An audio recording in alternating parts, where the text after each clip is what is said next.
Bonjour à tous et bienvenue sur ma chaîne de Tribulation littéraire. Aujourd'hui je vous retrouve pour un book haul. Et oui, même si je suis en Dubaï, ça ne m'a absolument pas empêché d'acheter ou d'acquérir par d'autres moyens des livres. Mais la bonne nouvelle pour mon porte-monnaie, c'est que du coup j'ai quand même été raisonnable, surtout comparé au mois précédent. Mais j'ai quand même quelques petits trucs à vous montrer, donc on va commencer tout de suite. Pour commencer, je me suis procuré Gramercy Park de Timothée de Fombelle et Christian Caillot, publié chez Gallimard BD. Timothée de Fombelle, si vous me suivez depuis un moment déjà, c'est un de mes auteurs favoris. Dès qu'il sort un livre, un album, un roman, un essai, n'importe quoi, je le prends parce que je sais que je vais aimer. C'est quelqu'un finalement qui a beaucoup de réflexions sur l'enfance, la nostalgie et beaucoup de choses que j'ai en commun et en tout cas qui m'intéressent. Et donc du coup à chaque fois voilà je me laisse emporter. J'ai acheté cette BD le jour de sa sortie et le soir j'allais à l'inauguration de l'exposition qu'il y a dans une galerie d'art à Paris. Cette BD, je ne connais pas vraiment le résumé du coup parce que comme je vous disais, dès que Timothée de Fombelle sort quelque chose, j'y vais, je fonce directement sans réfléchir. Donc du coup je pourrais pas trop vous dire de quoi parle cette BD. Je sais qu'il va s'agir d'une héroïne qui va un petit peu tout laisser tomber par amour et qui va en fait tout perdre. Elle a été notamment danseuse et ça m'intéresse énormément puisque je fais de la danse classique depuis l'âge de 5 ans. Donc voilà, j'ai hyper hâte de me plonger dans cette BD et j'espère vraiment qu'elle va me plaire. Ensuite, vous savez que je travaille chez Flammarion Jeunesse et ça nous arrive de nous échanger des livres entre les services. Et j'ai récupéré 2 librios. Le premier, il s'agit de La Dimension Fantastique. Et en fait, c'est 13 nouvelles de différents auteurs, 13 nouvelles fantastiques. Ça avait l'air vachement intéressant et donc voilà, je l'ai pris. Et ensuite, j'ai pris La Belle aux cheveux d'or de Madame D'aulnoy. C'est un peu des classiques tous les deux. Librio, ils sont très doués dans... Bah là en fait si vous voyez c'est notamment pour des lectures de 6ème et ici pour des lectures niveau 4ème. Je trouve ça toujours intéressant de lire des livres un petit peu classiques qu'on aurait pu lire à l'école. Ça nous ramène un peu à ces années où on étudiait des textes sans pour autant avoir la contrainte qui pèse sur nos épaules. Et je trouve ça vraiment sympa, donc c'est pour ça que j'ai récupéré ces deux-là. S'il fallait parler de craquage ce mois-ci, je pense que celui-ci serait le seul et l'unique. Il s'agit de Monsieur Origami de Jean-Marc Saucy, publié ici chez Folio. En fait, ce livre, c'est Lemon June qui en a parlé il y a très longtemps, mais dans son grand format, dans une de ses vidéos, et elle m'avait donné juste tellement envie de le lire qu'il était dans un coin de ma tête depuis très longtemps. Mais je trouvais le grand format assez cher, il coûtait une vingtaine d'euros. Chez Gallimard dans la collection blanche, j'avoue que ceux-là, enfin ils sont beaux oui, mais ils coûtent une fortune. Et là je me baladais, j'étais vraiment pas de super humeur. Et je l'ai vu, il est hyper beau, il est en soft touch et en fait les éventails sont en relief. Je le trouve magnifique. Et ça va se lire hyper vite, c'est tout court. J'étais trop contente de le trouver donc voilà, j'ai même pas réfléchi, je l'ai pris. Ensuite, au mois d'avril, je suis partie à Poitiers et il y avait le marché. Et dans ce marché, il y avait un bouquiniste. Et j'ai pas pu m'en empêcher. J'ai craqué notamment pour L'Enchanteur de René Barjavel, ici chez Folio, dans une très vieille version. Barjavel, je n'en ai jamais lu, j'en ai entendu beaucoup parler pendant le Cold Winter Challenge. Parce que beaucoup se sont lancés dedans. Je sais plus si c'était le Cold Winter ou le Pumpkin Autumn Challenge. Je sais plus, mais voilà, Barjavel est revenu un petit peu sur le devant de la scène. Ensuite celui-là c'est l'Enchanteur, donc c'est une sorte de réécriture je crois des contes arthuriens. Les contes arthuriens, j'ai toujours été fascinée par eux et donc du coup voilà, je me suis laissée tenter et puis 2 € chez le bouquiniste, ça m'a pas ruiné quoi. Et également chez le bouquiniste, j'ai pris Première neige sur Pondichéry de Hubert Haddad, publié chez Zulma. J'adore les livres de chez Zulma, je trouve que leur couverture et leurs livres sont vraiment hyper beaux et en plus par contre ils coûtent une petite fortune, ici 17,50 €, mais du coup chez le bouquiniste je l'ai eu à 2 €.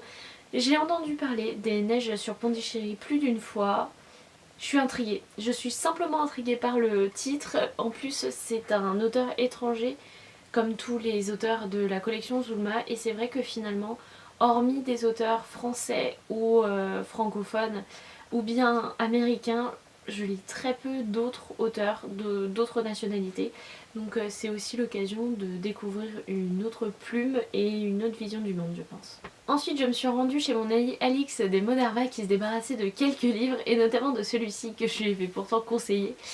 Il s'agit de L'étrange bibliothèque de Haruki Murakami, publié chez 10-18. Je trouve l'édition très très belle, il y a énormément de dessins. Bon, je lui avais conseillé Haruki Murakami parce que c'est très spécial et d'ailleurs l'étrange bibliothèque m'en tentait beaucoup. Elle a suivi mes conseils mais n'a pas adoré parce que Murakami c'est une écriture très très spéciale. C'est un imaginaire particulier, un petit peu flippant. Voilà, faut soit on aime, soit on déteste. Elle n'a pas aimé, mais du coup je le récupère et je suis très très curieuse de le découvrir.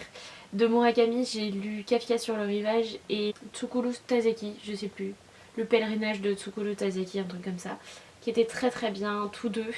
Moi la plume me plaît énormément, donc voilà, je suis hyper curieuse de découvrir celui-là.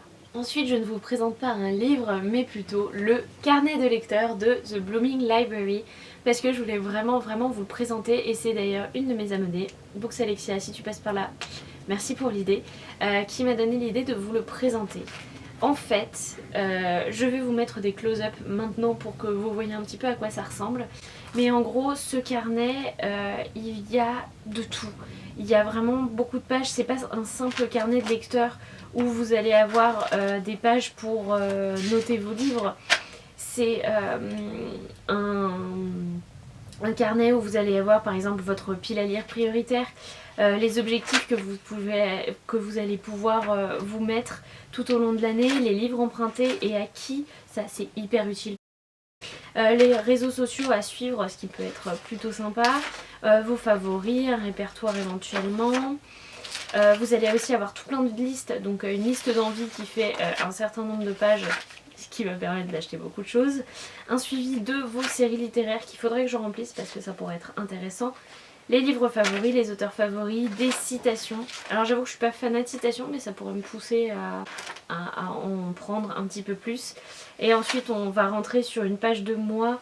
Donc vous avez les sorties littéraires qui vous intéressent durant le mois. Pile à lire du mois. Challenge photo si vous en faites sur Instagram, c'est hyper courant. Les lectures communes. Ça me poussera à en faire un petit peu plus. Et enfin les pages avec les livres que vous lirez.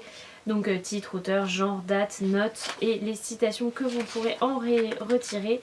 Ensuite vous avez un petit récapitulatif à noter et hyper utile pour moi et mes vidéos. Une double page book haul, tout ce que vous avez acheté durant le mois, ce qui serait vachement plus facile pour moi de m'y retrouver. J'ai toujours peur d'oublier quelque chose. Puis une petite page moment bilan du mois, ensuite une citation et on passe au mois suivant. Franchement c'est un carnet qui va m'aider, que ce soit pour la chaîne, pour le blog, pour mon compte Instagram. Je pense que vraiment c'est un indispensable et je suis hyper contente de l'avoir en ma possession. Ensuite je vous présente un peu un semi-craquage puisqu'il s'agit de 20th Century Boys, le deuxième tome de Naoki Urasawa et toujours dans cette édition de luxe de chez Panini Manga. En fait j'ai acheté le tome 1 courant du mois d'avril, non février il me semble, lorsque j'étais allée à l'exposition Naoki Urasawa qui avait lieu à l'hôtel de ville à Paris. Et je m'étais dit, il coûte quand même 15,20€, je vais pas me faire toute la collection là maintenant tout de suite, mais ce que je peux faire c'est m'en acheter un par mois. J'ai absolument pas tenu cette résolution jusqu'à maintenant, puisque j'ai enfin commencé 20th Century Boys. J'ai absolument adoré le premier tome qui termine, mais on a trop envie de lire la suite. Et donc je pense que le fait de l'avoir commencé va vraiment plus me pousser à acheter les tomes suivants. Mais pareil, pour respecter un petit peu mon budget, je vais faire un par mois. J'ai trop hâte, franchement, de lire ce tome 2 parce que le tome 1 a été juste une tuerie.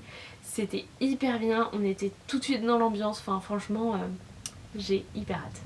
Ensuite j'ai demandé très gentiment à une de mes collègues qui travaille pour J'ai lu si elle voyait traîner au hasard comme ça les nouvelles éditions du Trône de Fer et elle m'a récupéré les tomes 4, 6 et 7, sachant que j'ai déjà les 1, 2, les 1 et 2 dans ma bibliothèque. Je trouve ces éditions magnifiques, c'est pour ça que je lui ai demandé. Franchement, elles sont absolument magnifiques.